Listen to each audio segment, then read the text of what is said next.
Hello, you're watching Outsiders. I'm James Morrow, here as always with Rowan Dean and Rita Panahi. And of course, the huge, should I even say huge story this week has to be Donald Trump going deep into the heart of minority Democrat country in the Bronx, New York, to speak to tens of thousands of enthusiastic supporters. But you know what?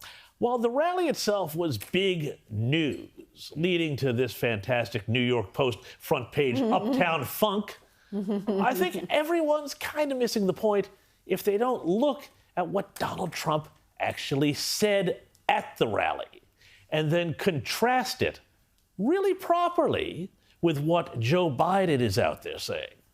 Because only then will you understand not only why tens of thousands of locals came out for Trump on a Thursday afternoon, but why Trump's message is eating away at the Democrats' traditional stronghold of voters in the Black and Hispanic communities. Let me break it down for you. Trump empowers minorities. He doesn't pander to them. Biden, on the other hand, tells them they're victims and that everything bad that happens to them is someone else's fault. Don't believe me? Let me prove it to you. Let me show you a little bit, first of all, of Joe Biden speaking at the historically black Morehouse College the other day in the U.S. You missed your high school graduation. You started college just as George Floyd was murdered. And there was a reckoning on race. It's natural to wonder if democracy you hear about actually works for you. What is democracy? If black men are being killed in the street, what is democracy? Betrayal of broken promises still leave black communities behind.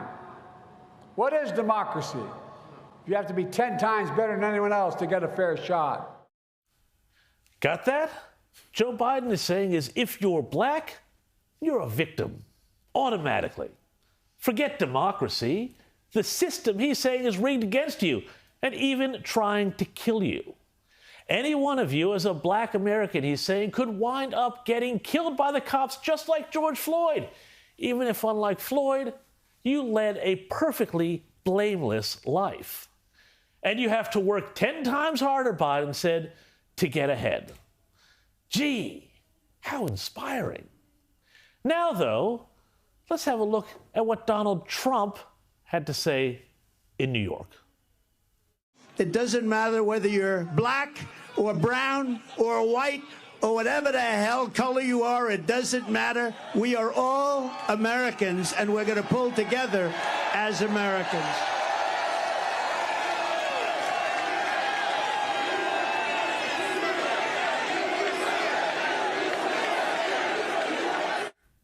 Now, remember, if you listen to the media, they'll tell you that Donald Trump is the one dividing people, that he's the one who's talking down democracy.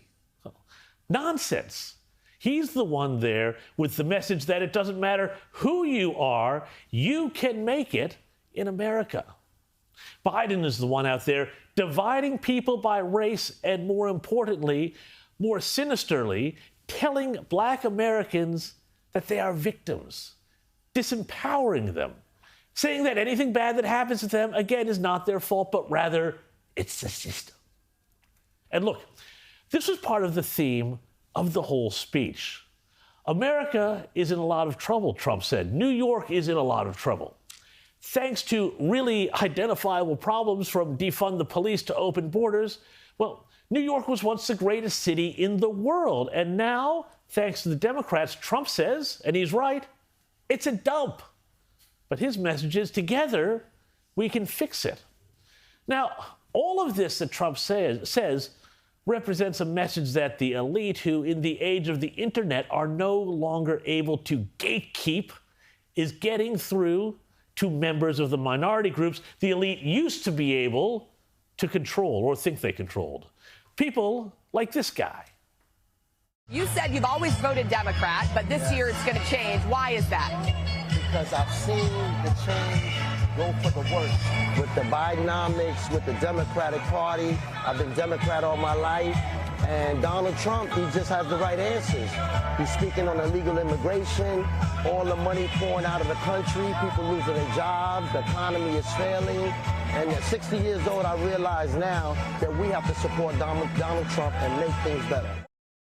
And then there was these voters.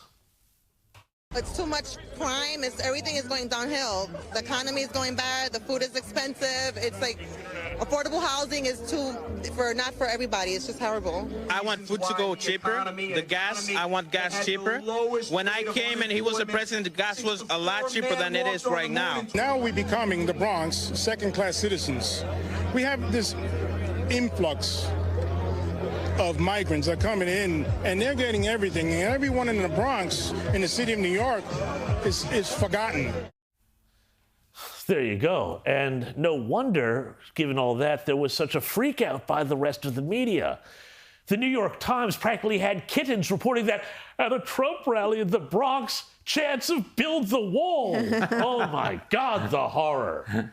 Though this CBS reporter was forced to concede that the rally looked like America. What else really stood out to you about the rally? I will say this rally did look a lot like America. There was a lot of Asian voters there. There were a lot of Hispanic voters, a lot of black voters there, which is not typical for a Trump rally that I go to when I'm in Wisconsin or Michigan. My favorite bit of the media freakout, though, was this CNN correspondent who looked like she was going to need about 8 Sauvignon Blancs to recover from the ordeal of being out there with real Americans. What was the crowd like, and what kind of response did he get? Well, certainly a bigger crowd than I think Democrats would like to see, particularly given this is one of the bluest counties in the entire country. One of the things that I found was that there were a lot of people here that were actually from the Bronx. Got to do the dance there, too, don't we? But anyway, mark my words, this speech that Trump gave was a turning point for the campaign. He took his message again into the heart of the Bronx, and doing so and getting such a good reception, while Democrats and the media fume, is a sign that momentum is really on his side now, and polls agree. They indicate that Trump has cut Biden's lead in New York State to single digits, while his share of the minority vote keeps growing.